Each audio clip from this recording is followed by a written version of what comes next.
Bismillahirrahmanirrahim. Allahumma akhrijni min dulumatil wahmi wa akrimni binuril fahmi waftah li bima'rifatil ilmi wa sahilni abwaba fadlika ya rahmar rahimin. Faslun utawi iki ku pasal sawiji alladzi yathuru kang utawi nyuciakeun ya siladi minan najasati saking piro-piro najis. Iku salasun telu.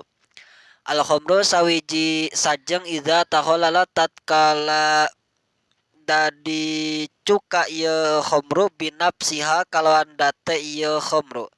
Wajil dul maytatilan kulit babatang idza dubigo tatkala den samak ieu jildu.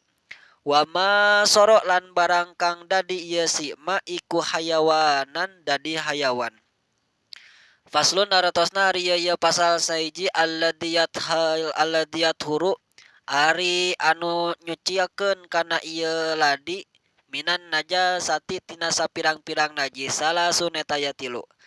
Al khamru kahiji arak ida takhalalat di mana-mana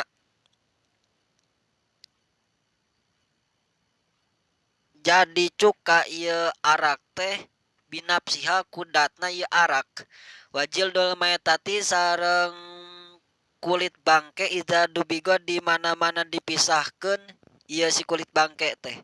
Wa masoro sareng perkara anu jadi ieu si perkara teh hayawanan eta jadi hayawan. Tegesna anu najis jadi suci teh aya tilu. Hiji arak jadi cuka kudatna. Dua kulit bangke anu meunang ngabersihan kana eta kulit anu geus dibersihan. Tilu anu najis jadi suci teh nyaeta bilatung jengkol jeung bilatung peuteuy anu henteu dipisahkeun.